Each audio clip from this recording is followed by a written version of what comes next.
quería darle las gracias por la asistencia y por el interés que ha suscitado este ciclo de conferencias desde la semana pasada, que fue la primera que iniciamos, hasta el día de hoy. Pues ha tenido una repercusión bastante amplia, a la vista está.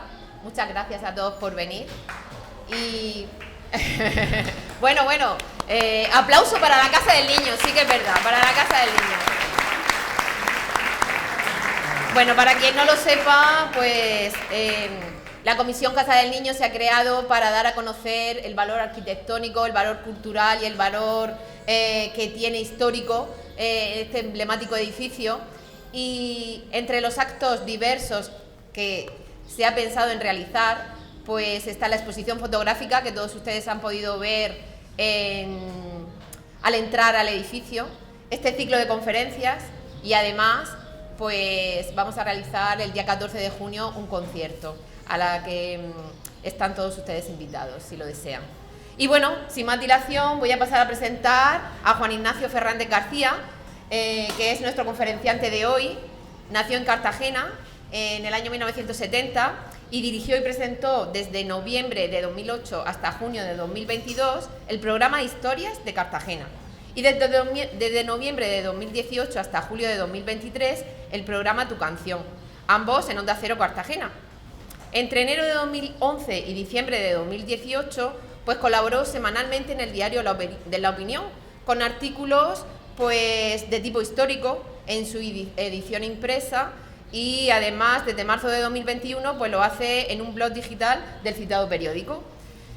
Ha publicado 8 libros, 4 volúmenes de Historias de Cartagena, Comercios Antiguos de Cartagena y su publicidad, La Hostelería Antigua de Cartagena y su publicidad, con Ángel Vicente Roig, Meca, Cartagena Puerta a Puerta, con la colaboración de José Antonio Rodríguez Martín y Casa Dorada.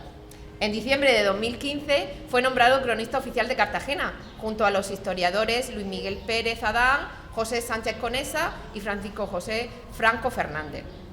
A día de hoy pues preside la Comisión Beltrí desde el año 2012, que fue una asociación constituida para celebrar el 150 aniversario del nacimiento del arquitecto Víctor Beltrí, y que además pretende difundir el patrimonio modernista cartagenero.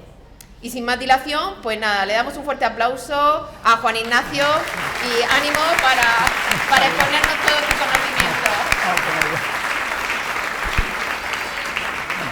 Buenas tardes, señoras y señores. Lo primero, agradecerles a todos ustedes su presencia aquí esta tarde. Agradecer, por supuesto, a Marien la cariñosa presentación que ha hecho.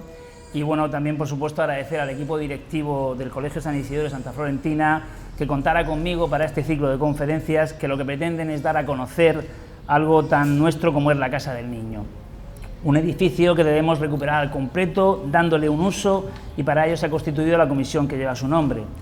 No es tarea fácil la que afronto, y el equipo directivo sabe que he tenido poco margen, y de hecho me atrevería, si me lo permiten, a modificar un poco el título demasiado ambicioso de la conferencia, pues sería imposible abarcar la historia completa de esta institución, y diría que son retazos importantes de su historia los que voy a rescatar del olvido.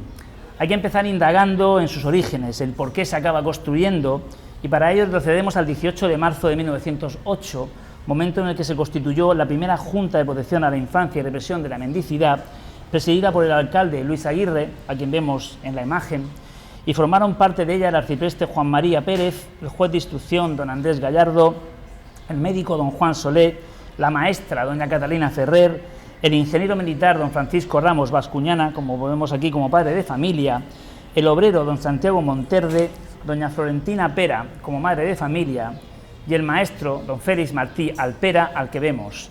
Este último, junto con el también profesor Enrique Martínez Muñoz, fueron los artífices de las escuelas graduadas de la calle Gisbert, las primeras de España.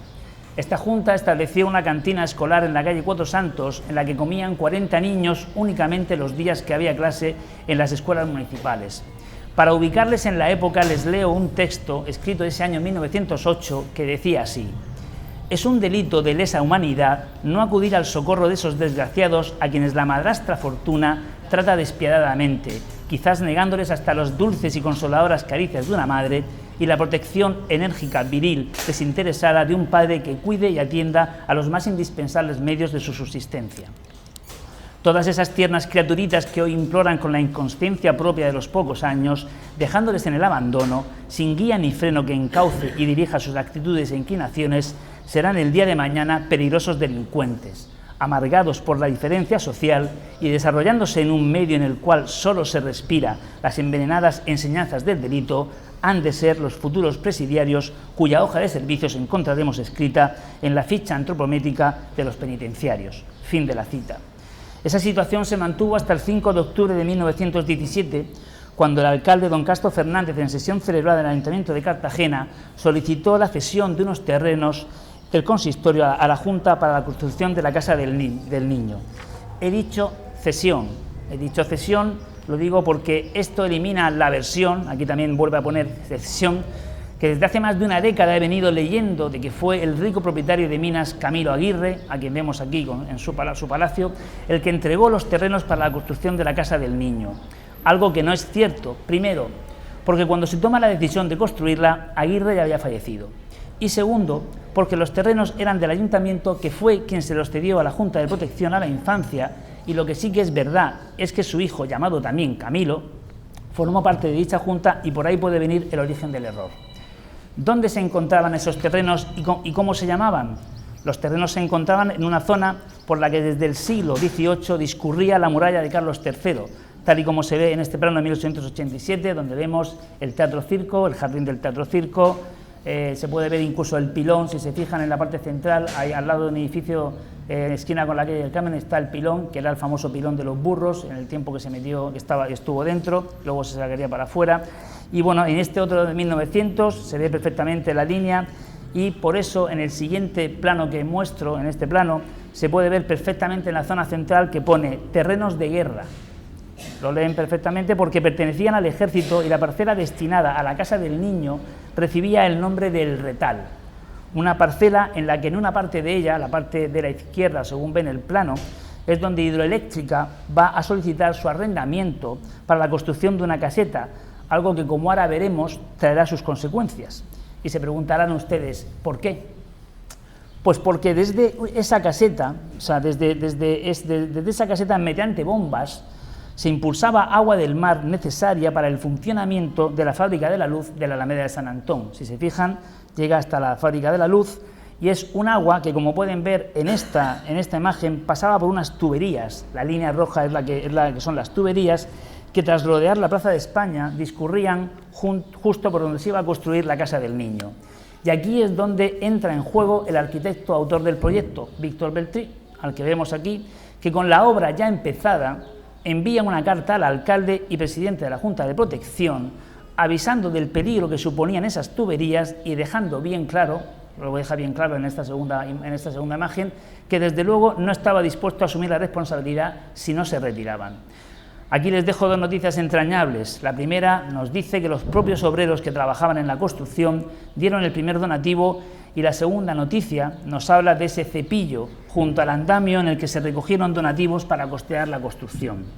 A todo ello se añadiría la rifa de los conocidos como iguales, una idea del alcalde Castro Fernández, con la que cada vendedor, que eran impedidos sobre todo y pobres, conseguían un jornal de entre 3 y 4 pesetas y que, como se puede leer en esta noticia de abril de 1918, no estuvo exenta de la picaresca de los listos de turno que falsificaron algunas de las listas con pegatinas. Y aquí muestro los planos que dibujó Beltrí en noviembre de 1917. Este primero es el plano del alzado, no entro en detalles constructivos porque entiendo que seguramente lo hará en la siguiente conferencia el arquitecto don Félix Santiuste.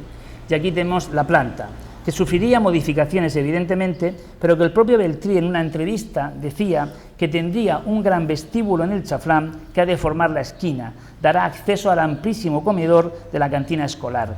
A continuación, dos espaciosas salas destinadas a dormitorios de los niños refugiados con la debida separación de sexos. Estas habitaciones estarán orientadas al sudeste y reservadas de los aires del norte por medio de un ancho pasillo, resultando así en las mejores condiciones higiénicas y de orientación. Como pueden ver, todo estaba pensado, siendo evidentemente un arquitecto. Consta además de retretes y cuartos para lavados, baños y duchas, un gran almacén, cocina, sala para la secretaría y para la junta, archivo y habitaciones destinadas al conserje. El resto de la parcela estará destinado a patio-jardín y se plantarán en él muchos pinos y eucaliptus. Para el servicio de aguas se construirá un aljibe y se aprovecharán las de la Baña, que venían de los Dolores. Era un manantial que había en los Dolores, se llamaba la Baña, y venían de ahí, para la limpieza y riegos. Antes dije que sufriría modificaciones, y es que si se fijan en la foto que puse al principio y esta otra en blanco y negro, verán que la verja de rejería que hay detrás de los niños, en la fotografía en blanco y negro, en la de color que es posterior, ya no existe, curiosamente, por obras posteriores que se hicieron. Unos pocos días antes de la inauguración, el vocal de la Junta, Domingo Madrona, a quien vemos a la izquierda, propuso que la calle donde se ubicara la Casa del Niño llevara el nombre del secretario general del Consejo Superior de la Infancia, el pediatra Manuel Tolosa Latour, a quien vemos a la derecha. Ya que he mencionado a un vocal de la Junta, es justo nombrar a otros dos muy significativos. Luis Angosto, diputado, senador, conocido en Cartagena por todo el mundo como el padre de los pobres, y José Maestre, diputado también, senador, presidente del Banco de España, ministro en 2 ocasiones. Ellos dos aportaron mucho dinero para la construcción de la casa e hicieron gestiones para que empresas conocidas de la zona, como la Maquinista de Levante, de los Zapata o Peñarroya, también colaboraran. Para que nos hagamos una idea del tipo de personas que eran los miembros de la Junta, les cuento la siguiente anécdota. En una de sus reuniones se le ocurrió a José Maestre, propuso que en el comedor de la Casa del Niño se pusieran los retratos de Félix Martí Alpera y Luis Angosto. Y Martí Alpera, que estaba presente en la reunión, dijo que en lo que a él respecta, si se hacía eso, él dejaba la Junta, pues eran muchos más los que habían trabajado para lograrlo, y añadió lo siguiente, que a mí esta frase me parece que para enmarcarla, que debe prescindirse en absoluto de nombres y de toda distinción individual para que la obra de solidaridad social que la Junta realiza conserve su carácter impersonal y colectivo, sin dar pretexto a que se crea en estímulos de vanidad que no sienten absolutamente cuantos hasta ahora han sacrificado su tiempo y sus quehaceres particulares a las iniciativas y trabajos en pro de la infancia menesterosa. Fin de la cita. Evidentemente no se puso ningún retrato. Y por fin llegó el 24 de diciembre de 1918, el día de la inauguración, en el que el maestro Félix Martí Alpera, a quien vemos de pie, leyó un gran discurso del que he extractado esta frase que me parece muy significativa y adaptable a la actualidad. Aquí está la Casa del Niño, es de todos, porque con el dinero de todos se hizo, y hoy que está ya edificada os pedimos para ella vuestro amor, ya que para que subsista y funcione necesita el cariño de todos. Y bueno, pues por cierto, la idea y el nombre de la Casa del Niño fue de Félix Martí, un gran maestro que pocos años después abandonaría la ciudad. Hay que decir que ese día no estaba terminada del todo, ni mucho menos, pero lo importante era que comenzara a funcionar la cantina escolar. 2 comedores en los que se alimentaba diariamente a 500 niños, aquí vemos una imagen del comedor, y el menú consistía en cocido con sus correspondientes sopas 4 días a la semana y los otros 3 guisos variados de carne. Inmediatamente, además de la cantina escolar, comenzó a funcionar el ropero. Aquí podemos ver la ropa que llevaban los niños en esos primeros años de la casa, instituido por una de las vocales más caritativas de la Junta, que fue Matilde Palmer, esposa de Domingo Madrona. En el ropero se suministraba gratuitamente ropa interior y exterior y calzado a los niños y niñas que concurrían a los comedores, alrededor de unos 1.200 trajes y 3.000 alpargatas anuales. Doña Matilde además daba clases gratuitas de música y canto y organizó numerosos conciertos benéficos a favor de la casa, como este que se celebró en febrero de 1918. Los niños disponían, en aquella época, me refiero nada más empezar, disponían de un servicio médico escolar dirigido por el médico Fernando Oliva, donde además se les suministraban gratuitamente las medicinas y la alimentación prescrita por el facultativo. La Junta de Protección a la Infancia otorgaba premios en metálico a las madres que más aseados llevaran a sus hijos y a los que durante el año habían observado mejor conducta y dado pruebas de su aplicación. No había cumplido un año la Casa del Niño cuando surgieron problemas debido a una de las tuberías que Beltrí había avisado. Y como la prensa contraria al gobierno municipal arremetió contra él, Beltrí escribió un artículo en el que dejaba claro que no había peligro alguno y no suponía quebranto económico en absoluto para la Junta, pues Hidroeléctrica se hacía cargo de ello. El 29 de septiembre de 1919 la ciudad se vio asolada por la terrible inundación de San Miguel. Aquí vemos la flecha roja señala la altura a la que llegó el agua en el Palacio de Pereño y la Casa del Niño evidentemente sufrió sus efectos.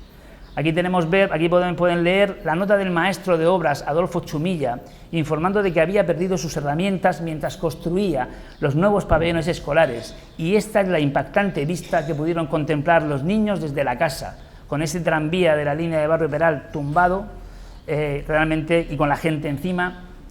De esa fotografía, si hacemos la comparativa actual, todavía se conserva milagrosamente el edificio de los miradores blancos de madera, y el que está a su derecha, del que nada más que se ve un mirador.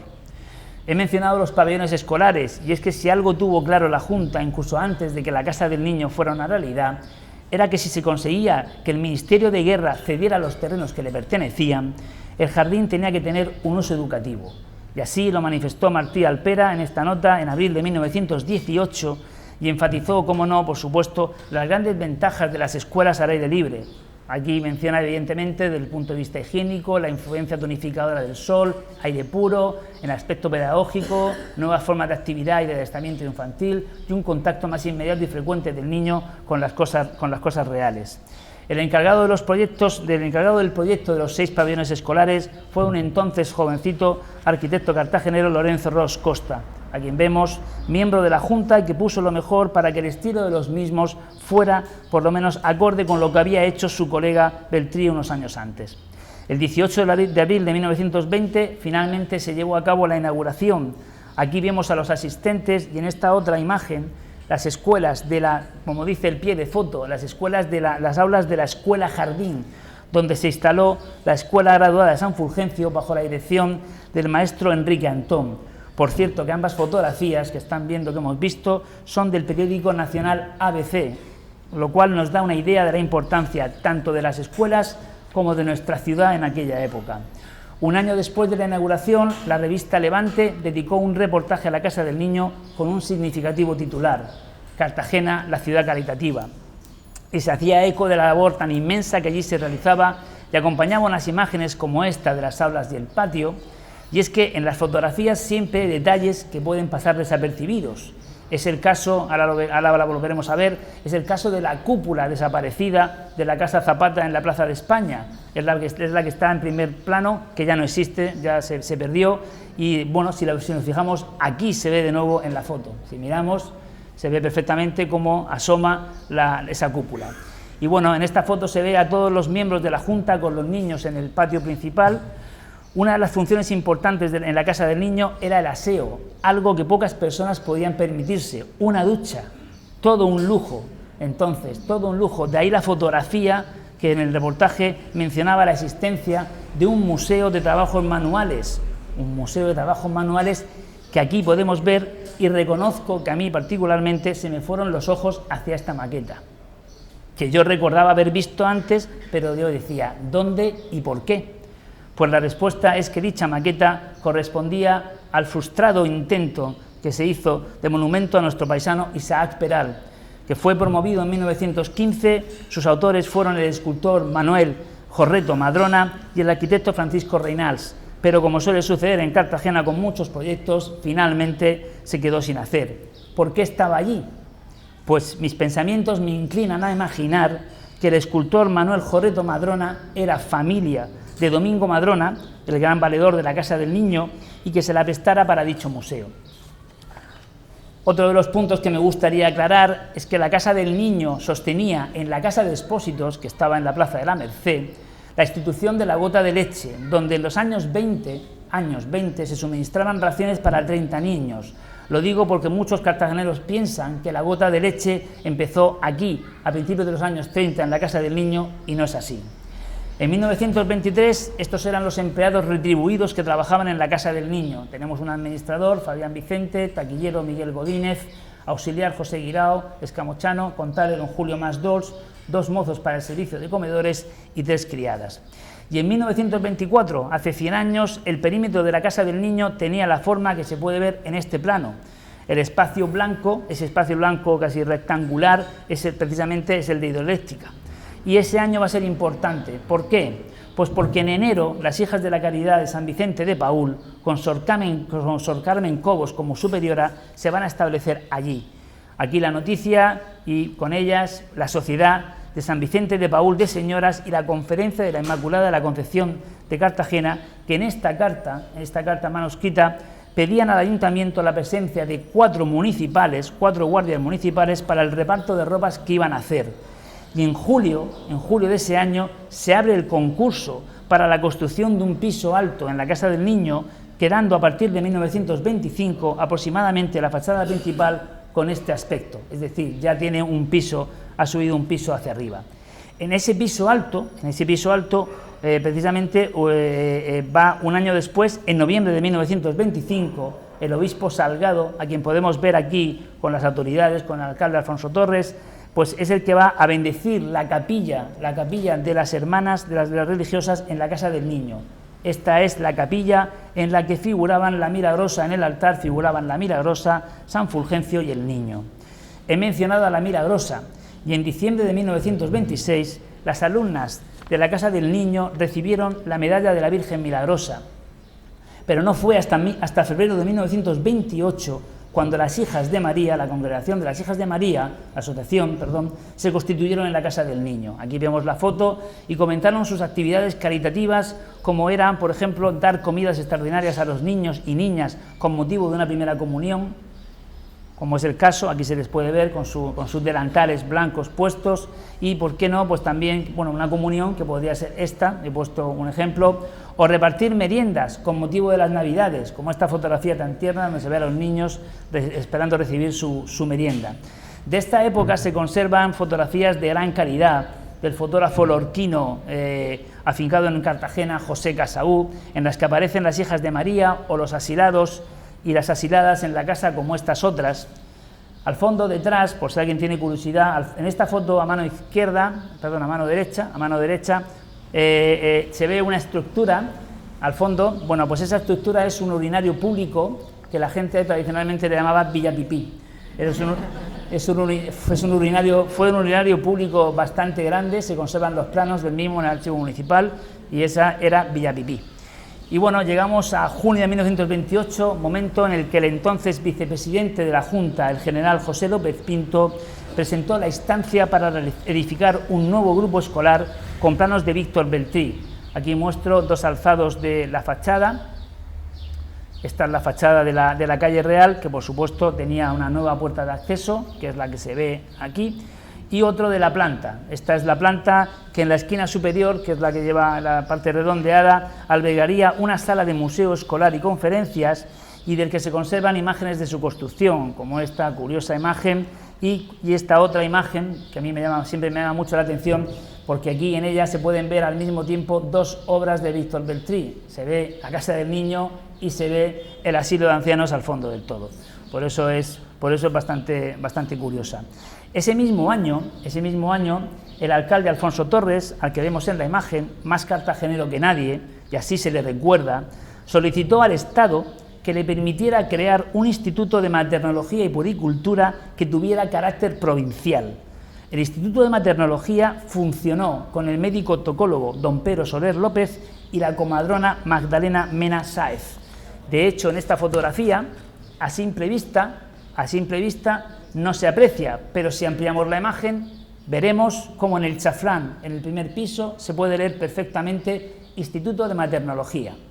Aprovecho para decir que habría que reponer los 2 escudos de Cartagena que había en los laterales de la fachada y que desaparecieron. En cuanto a la Escuela Provincial de Puericultura, existió porque está el membrete, está la carta. Su director fue ese señor que vemos a la derecha, que es el doctor Manuel Mas Guilabert. Llegó a tener un profesorado, pero ni que decir tiene que al ser provincial, de hecho, como dice este texto, quería abarcar toda la provincia murciana. No se consiguió su permanencia por falta de ayudas, porque hace casi 100 años, al igual que hoy, ¿cómo iba a permitir Murcia ciudad que nosotros tuviéramos algo provincial? Sin palabras. Apenas transcurrido de nuevo un año, en octubre de 1929, de hecho es que si se fijan en el recorte de abajo, hay un trozo que pone una mejora que está a punto de perderse. Es decir, se perdió porque no había suficiente dinero disponible, por eso lo menciono.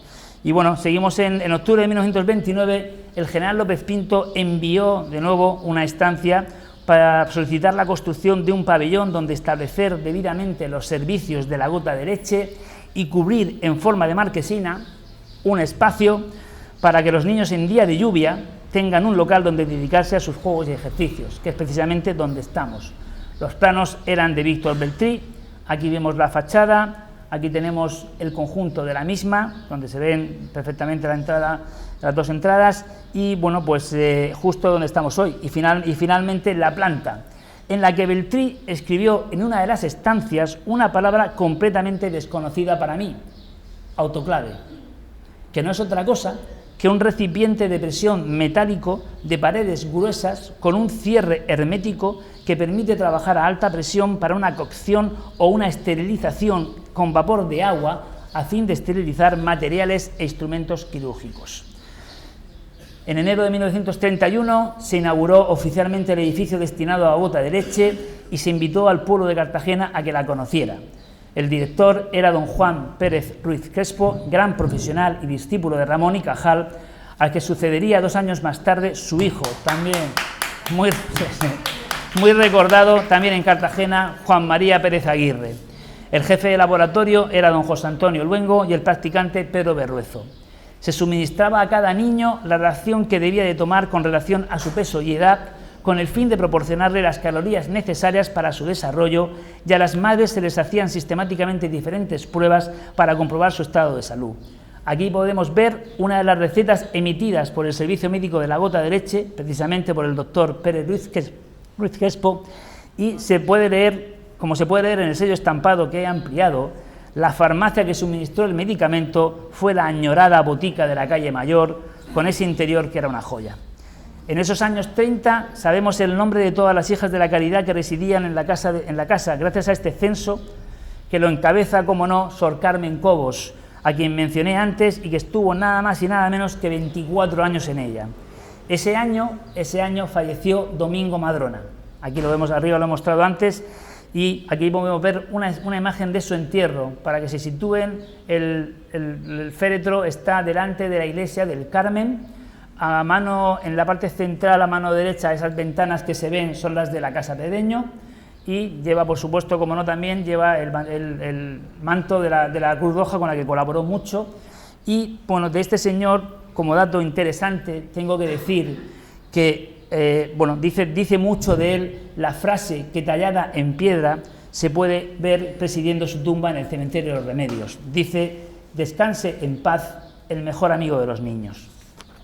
El mejor amigo de los niños. Con la Segunda República, el papel de vicepresidente de la Junta lo asumió el poeta y concejal Ginés de Arles García, al que vemos aquí rodeado de un círculo rojo, con un grupo de niños, y aquí también junto a otros señores en la visita que hizo el director general de Enseñanza en 1931. El año de su fallecimiento, que fue en 1933, el pintor Vicente Ros plasmó su figura en un cuadro que se conserva en la Pinacoteca Municipal y en el que se le ve precisamente junto a la Casa del Niño. En 1934, al igual que se hiciera muchos años desde su fundación, se celebraron las llamadas colonias escolares, en las que los niños disfrutaban de unos días en la playa, por ejemplo en Isla Plana, donde la casa tenía una residencia. Aquí podemos ver el listado de los niños que asistieron, y aquí muestro también el de las niñas. Y llegó el año 1936.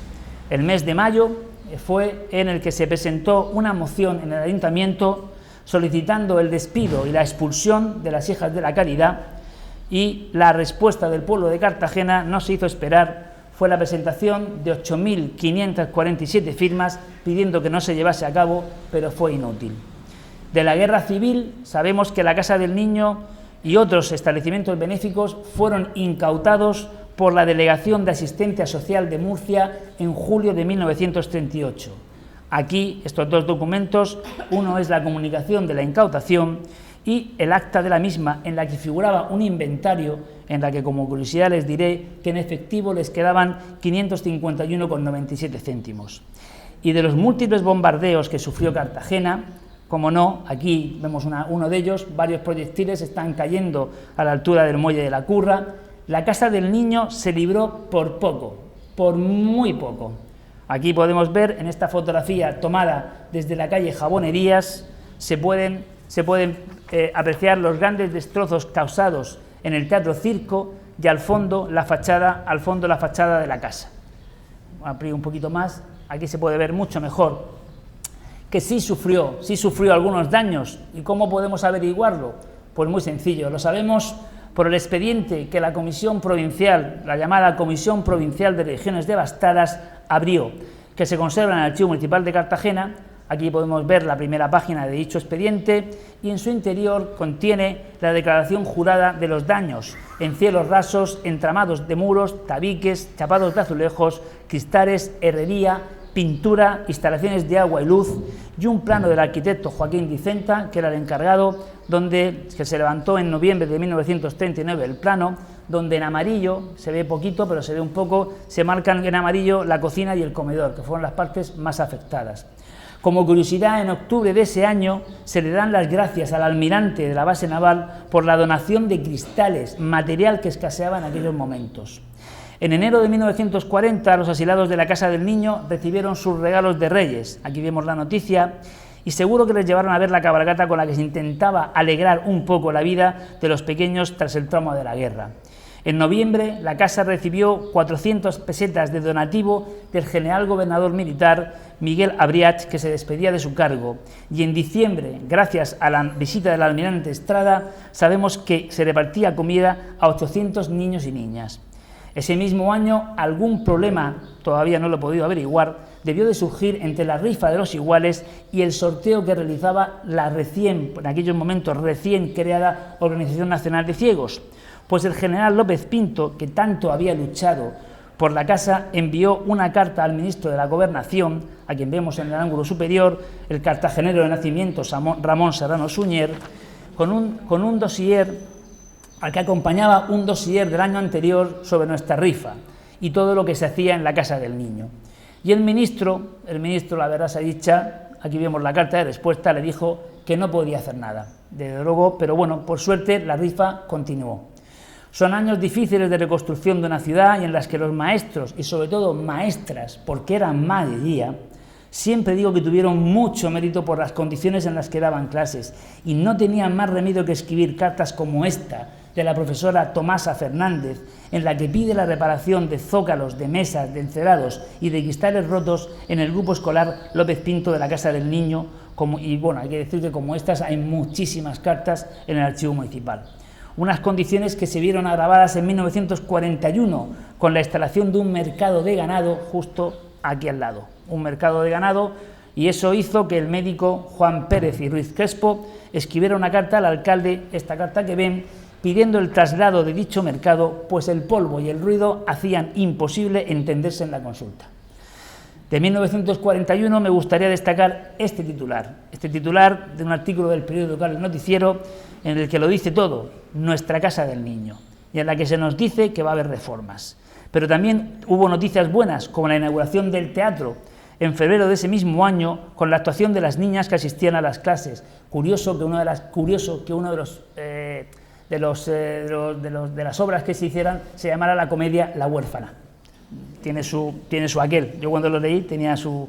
Y bueno, la verdad es que el entretenimiento era fundamental también en la Casa del Niño. En 1942, gracias a esta carta en la que Sor Carmen Cobos pide una subvención para la escuela de niñas, sabemos que estas eran admitidas desde los 6 años y que si con los años causaban baja por encontrar trabajo, eran dadas de alta en las clases nocturnas que funcionaban todo el año de 7 a 9 y donde aprendían mecanografía, corte, costura y bordados. Y es que a las hijas de la caridad tradicionalmente se les daban muy bien los bordados. En 1943 se celebró el 25 aniversario de la casa y no faltaron artículos relativos a ello. Ese año también hubo otro cambio singular, y es que a instancia del doctor Juan Pérez y Ruiz Crespo, ese año se sustituyó el rótulo de la gota de leche por el de Centro de Puericultura. Aquí se puede ver perfectamente la diferencia entre el plano de Beltrí y lo que ahora mismo se puede ver. En 1940, ya que el de la Casa del Niño se mantenía en la esquina. En 1946, en la guía de Cartagena aparecía esta imagen de la preparación de biberones en la gota de leche. Por cierto, que gracias a las actas Sabemos que uno de los proveedores de la leche era la granja Casa Grande en San Javier, y el doctor Juan Pérez Ruiz Crespo se quejó, por lo menos en una ocasión, de las malas condiciones de la misma que hacía que los niños perdieran peso. De los años 50 quiero destacar la labor llevada a cabo por las Luisas de Marillac, la asociación vinculada a las Hijas de la Caridad. De hecho, llevan el nombre de la cofundadora de dicha congregación, que siempre colaboraban con la Casa del Niño, aportando comida y ropa para los niños y niñas de la casa. En 1954 este es el aspecto que ofrecía el edificio, es una fotografía del diario ABC, y en diciembre de 1957 el trabajador de la Casa del Niño, Juan Jorquera del Valle, recordado por haber sido, entre otras cosas, hermano mayor del Cristo del Socorro, publicó un artículo del que pueden ver por el Día de la Obra de Protección de Menores. Aquí pueden ver el encabezamiento, y gracias a él y ese artículo, podemos ver, por ejemplo, cómo era el despacho de biberones. El despacho de biberones se pueden ver perfectamente, la monja a la derecha, se pueden ver 3 ventanillas de forma como de arco rebajado, arco de medio punto, y las madres con los niños en brazos, perfectamente cogiendo sus biberones. También tenemos el comedor de los niños, que se puede ver también, y la guardería, la llamada guardería infantil. El año siguiente se celebró el Día Universal del Niño. Aquí podemos ver, y la Junta Local Autónoma de Protección de Menores editó este folleto con imágenes de la Casa del Niño. Aquí podemos ver el comedor de las niñas, y en esta otra imagen que voy a mostrar, el patio, en el que se ven perfectamente, si se fijan, los 2 aljibes para recoger el agua de la lluvia. Y finalmente una del patio, que es efectivamente desde donde estamos, tomada desde aquí, y acompañada de una estadística, resumen de una labor de 40 años. Y al final los datos son apabullantes, de esas 132.200 raciones en la guardería infantil, raciones de leche esterilizadas 835.000, desde 1900 hasta el año 58, impresionante. Y termino, y un segundillo, ese mismo año se marchó una superiora de gran recuerdo, como fue Sor Paz Palencia, después de más de 32 años trabajando en la institución. Y termino esta década con esta imagen de una clase de gimnasia, una joya de foto, y una mención que no podía faltar en esta conferencia a la donación que hizo la Cáritas Americana de leche en polvo, y que se distribuyó en todos los establecimientos benéficos de Cartagena. Esta imagen corresponde a Cartagena, a las monjas, y pueden ver cómo están todos los niños con su vaso de leche. De los años 60, con Sor Pilar La Muedra como superiora, he rescatado varias noticias, como el tradicional reparto del Día de Reyes, el reparto de regalos del Día de Reyes, también, como no, la primera comunión, uno de los días más señalados. Aquí vemos una de esas primeras comuniones, y también, como no, las colonias escolares en Isla Plana, que volvieron a celebrarse después de muchos años de no hacerse, y, como no, también una cosa muy curiosa es el baloncesto. El baloncesto, porque la pista de la Casa del Niño, aunque no se lo crean, era de las mejores de Cartagena. Aquí podemos ver esta fotografía de estos esforzados deportistas, y también podemos ver una fotografía del comedor, también de los años 60, y otra que amablemente me ha hecho llegar Gregorio, de personas que las han aportado, como la de la profesora Pepita Ruiz en clase, o esta otra de unos alumnos, en los que se ve esta fotografía de los alumnos. Yo siempre digo que las fotos, antes de empezar esta charla se le decía es que donde tú ves una foto de tus padres por las puertas de Murcia, yo al fondo veo un edificio que me han tirado, o veo un comercio, o veo algo que voy buscando. Y en esta fotografía yo siempre digo que para mí lo más llamativo es el uso del trencadís. El trencadís, que es una técnica, se ve que la popularizó Gaudí, es una técnica árabe que Gaudí popularizó y que Beltrí difundió en nuestra ciudad, y que originalmente consistía en trozos de loza y cerámica de desecho unidos con argamasa. Y aquí es donde yo, aprovechando esta fotografía, hago un llamamiento para que todas aquellas personas que tengan fotografías antiguas las lleven al archivo municipal. Allí se las escanean y se las devuelven. Como bien dice mi amigo iconista Luis Miguel Pérez Adán, el mejor patrimonio fotográfico lo tienen los cartageneros en sus casas. De los años 70 hay que destacar la solemne inauguración de la capilla en noviembre por el entonces todavía era obispo auxiliar Javier Azara Laviano, y que permitió celebrar bodas como esta. De esos años sabemos, por lo que decíamos de las fotografías, de esos años sabemos de la apariencia exterior de las aulas que daban a la calle Real, gracias a esta fotografía de la inauguración del Cruceiro gallego en diciembre de 1973. Se puede ver un amplio ventanal y otros dos a los laterales que en algún momento determinado fueron tapiados. Aquí lo verán más claro si comparan la de arriba con la de abajo, perfectamente cómo esas paredes antes eran ventanas, para ganar luz, evidentemente. Y bueno, en cuanto al interior, pues aquí muestro una fotografía de una de las aulas en aquellos años, a lo mejor algunos de los presentes aquí hoy aparecen en ella, y bueno, unas aulas que estaban necesitadas de arreglo, de ahí que en 1978 el Ayuntamiento acordara su reparación para el uso de las mismas por el Colegio San Isidro de Santa Florentina.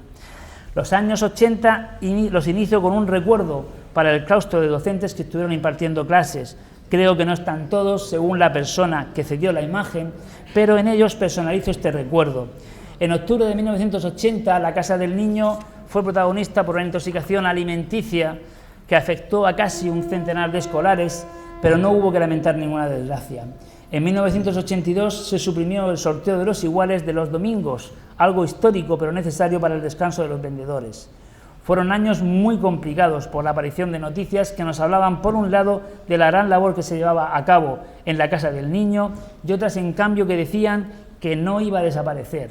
O sea, otras que decían, otras que decían había inquietud por su porvenir. De hecho, se repite mucho la palabra inquietud por el futuro, no sabían lo que iba a pasar. Algunas, en cambio, decían que no iba a desaparecer, la Casa del Niño no va a desaparecer, y de hecho, pues esta noticia iba acompañada de una graciosa viñeta, que es esta, que dice: viva la Casa del Niño y la gota de leche. Y bueno, la verdad es que en algunas se afirmaba que debía ser un centro privado, y otras noticias decían que las monjas no se iban. Las monjas no se van de la Casa del Niño, y aquí, al igual que hice con los profesores, quiero tener un recuerdo para todas las hijas de la Caridad de San Vicente de Paúl que estuvieron destinadas en la Casa del Niño y que yo particularmente he personalizado en Sor Felicitas. Sor Felicitas estuvo más de 50 años en la cocina del centro benéfico.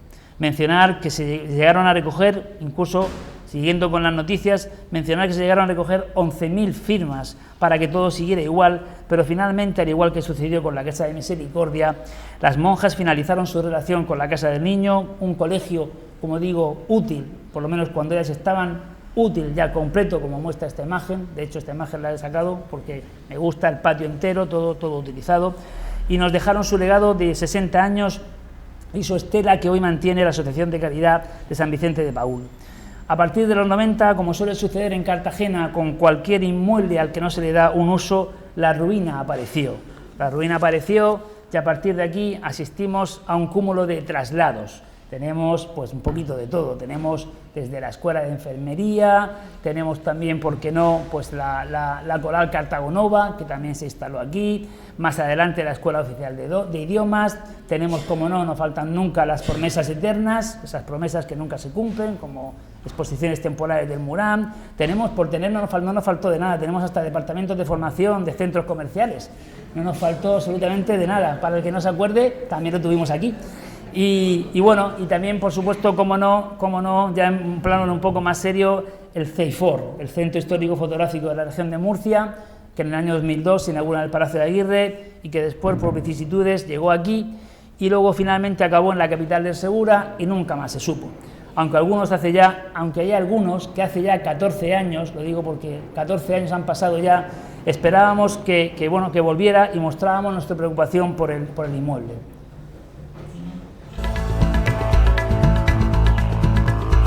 La Comisión Beltrí 2012 se muestra descontenta por la decisión tomada por la Consejería de Cultura de trasladar el Centro Histórico Fotográfico de la Región de Murcia a la capital. Hemos hablado con Juan Ignacio Fernández, presidente de la Comisión Beltrí. ¿Qué es lo que está ocurriendo aquí con el archivo fotográfico aquí en la Casa del Niño? Bueno, realmente lo único que sabemos hasta el momento es que el archivo fotográfico de la Región de Murcia se trasladó a la ciudad de Murcia aparentemente temporalmente. Y bueno, nosotros desde la Comisión Beltrí lo único que expresamos es nuestra preocupación por el edificio, ya que no sabemos si realmente tienen intención de terminar la magnífica obra que están haciendo de restauración hasta el momento, y al parecer pues se han quedado sin presupuesto, y bueno, pues de ahí nuestra preocupación por el edificio, porque se le dé un uso, ¿no?, que es lo que estaba previsto. Esa es la clave, siempre lo hemos mantenido, siempre lo hemos dicho, que se le dé un uso. Por eso realmente pues es importante. Y bueno, hasta aquí realmente lo que he podido recopilar, perdón, un segundo, se me ha pasado, hasta aquí lo que he podido recopilar sobre la historia de la Casa del Niño, la gran protagonista en la que debemos centrar nuestros esfuerzos en la comisión. Les agradezco su paciencia, espero haberles transmitido mi pasión por esta institución y este edificio, y finalizo mi intervención con una frase que nos dice mucho de la Casa del Niño, de su historia, que es a su vez la historia de Cartagena. La pronunció un canónigo que hubo en Cartagena, Diego Tortosa, y no le faltaba nada de razón. Si Cartagena no tuviera tantas glorias, le bastaría para ser gloriosa con haber fundado la Casa del Niño. Muchas gracias.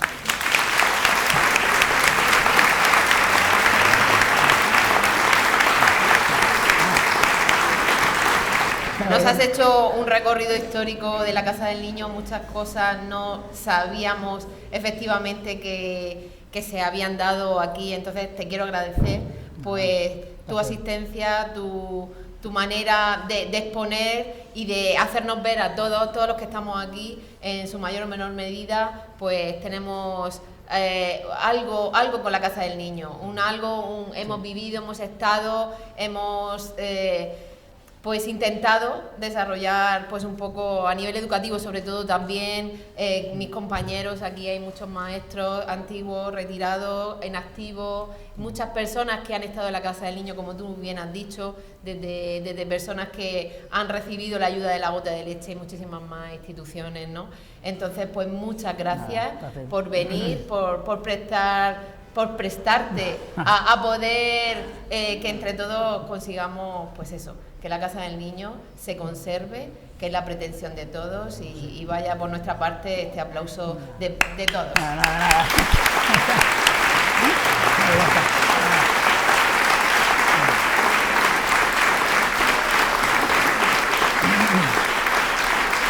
Pues muchas gracias. Muchas gracias, y la verdad que ya digo que yo estas cosas las hago siempre con mucho cariño, y la gracia soy yo el agradecido, porque bueno, es una forma también de, pues eso, de dar a conocer, porque si no vas a conocer las cosas no puedes quererlas, y hay que dar a conocer mucho, hay que transmitir mucho a todo el mundo. Gracias. Bueno, pues mira, ahora nosotros lo que queremos es tener un detalle contigo para que tengas un pequeño recuerdo de este día. Bueno, entonces, muchas gracias. Pues nada, pues aquí muchas tienes. gracias. Si quieres, Muchas nos gracias. ponemos de pie. Muchas gracias. A ver si me gusta. Como seguro que sí. Muy chulo. Claro que sí, muy chulo.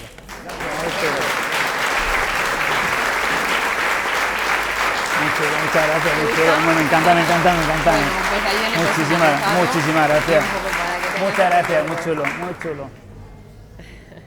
Muchas gracias, muy chulo. Bueno, pues nada, pues lo he dicho, muchas gracias, y bueno, pues ahora si les parece, pues podemos tomar un picoteo, alguna cosita, disfrutar, conversar y bueno, hacer entre todos pues Casa del Niño. Gracias. Muchas gracias.